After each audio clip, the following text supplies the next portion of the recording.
हमारी संस्कृति, हमारे संस्कार सदा रहें हमारे साथ। सब्सक्राइब करें तिलक। अब मुझे केवल कर्ण के वध की प्रतीक्षा है। जैसे उसका वध हो, मुझे शीघ्र ही समाचार सुनाओ। जाओ। जो आज्ञा भ्राताश्री। बड़े भैया शिविर में चले गए हैं युद्ध के बीच में।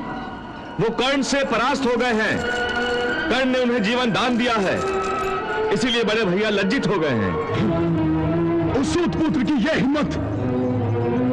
बड़े भैया का इतना बड़ा अपमान किया कर्ण ने। बड़ा दानवीर बन रहा है, परंतु आज मैं उसे मृत्यु दान दूंगा। सम्राट युधिष्ठिर, मैंने आपसे पहले ही कहा था कि युद्ध करना आपका काम नहीं है। आप केवल जुआ खेल सकते हैं, जुआ। जाइए, मैं आपका वध नहीं करना चाहता। मैं आपको जीवन दान देता हूं। हाँ, जीवन दान।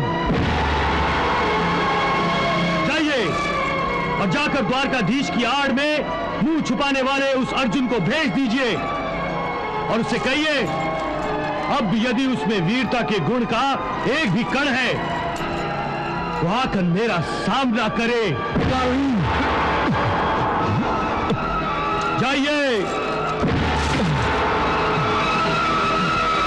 ए सारथी, अपने सम्राट युधिष्ठिर का रथ उनके शिविर में ले जाओ, ताकि ये किसी और का शिकार न बन जाए। ले जाओ।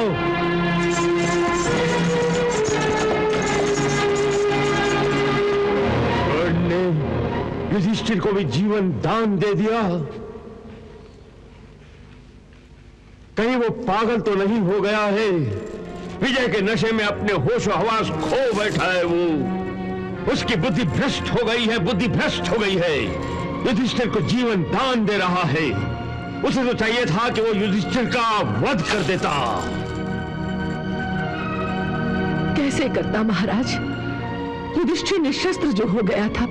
तो क्या हुआ? अभिमन्यु भी तो निशस्त्र था, उसका वध किया गया कि नहीं?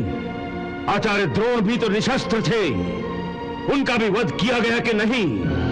पितामह ने भी अपने शस्त्र झुका दिए थे, फिर भी शिखंडी की आड़ लेकर उनका वध किया गया था।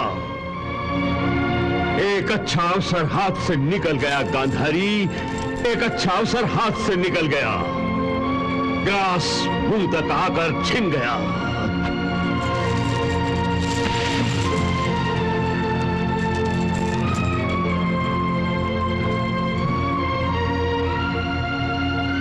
नकुल सहदेव। जी बड़े भैया। तुम दोनों वापस रणभूमि पर जाओ। परंतु बड़े भैया, इस दशा में हम आपको अकेला कैसे छोड़ सकते हैं? मुझे अकेला छोड़ दो सहदेव। इस समय मुझे एकांत की आवश्यकता है।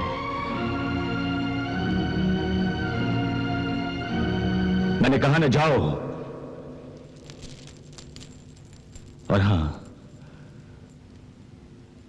अब मुझे केवल कर्ण के वध की प्रतीक्षा है।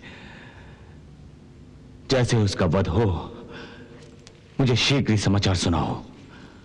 जाओ। जो आज्ञा भ्राताश्री।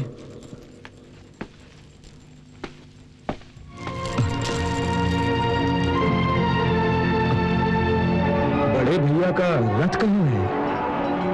भीम भैया, बड़े भैया का रथ कहीं दिखाई नहीं देता।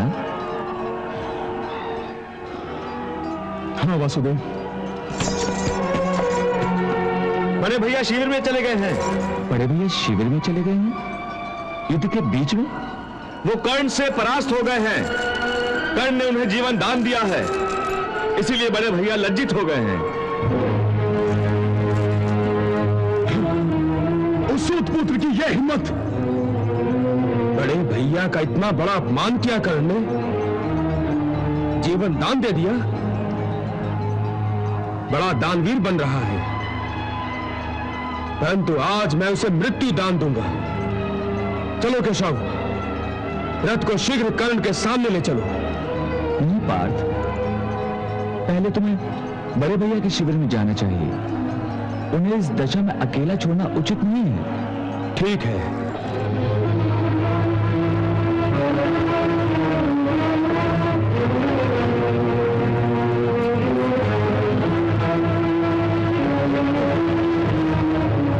प्रणाम बड़े भैया।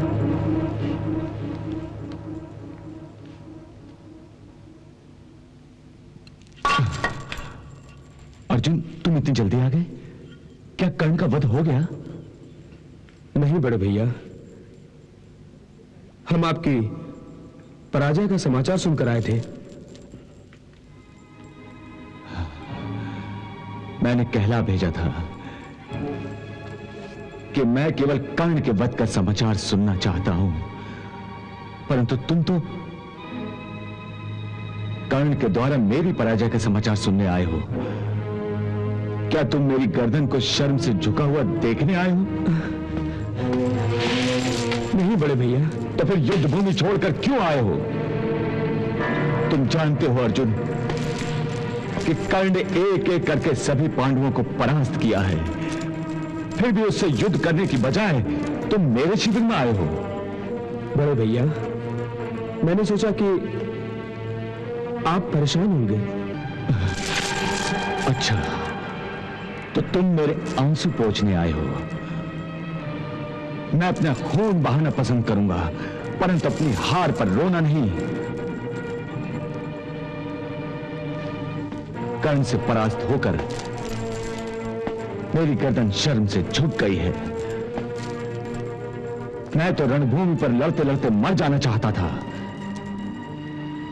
परंतु कर्ण ने मुझे जीवन दान देकर इतना लज्जित कर दिया है कि अब मैं किसी को भी मुंह दिखाने योग्य नहीं रहा। इस समय मैं जीवित हूं तो केवल इसलिए कि मुझे तुम्हारे शौर्य पर, तुम्हारे पराक्रम पर भरोसा था, परंतु इस समय तुमने यहां पर आकर अपनी वीरता का नहीं, अपनी कायरता का परिचय दिया है। अर्जुन, जो कर्ण जैसे वीर शत्रु को, जिसके सामने बड़े बड़े पराक्रमी अपनी नाक रगड़ने के लिए विवश हो जाते हैं,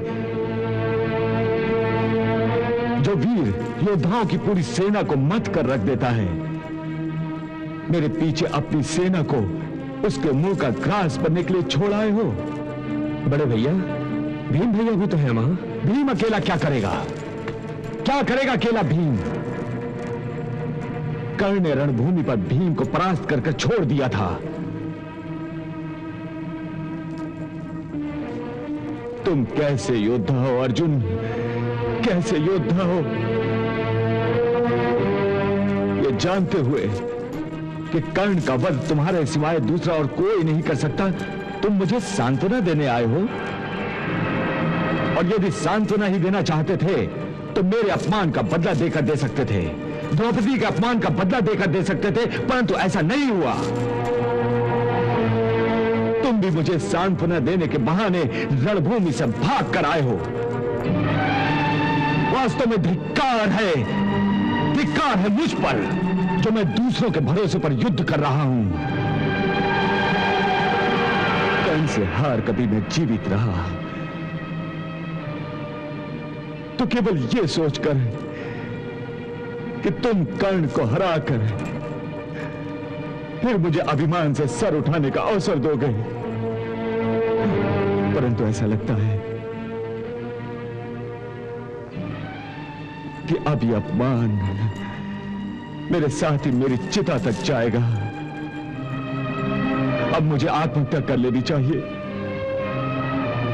ऐसे जीने से क्या लाभ? जिसका अपमान हो गया हो उसकी मृत्यु हो गई समझो।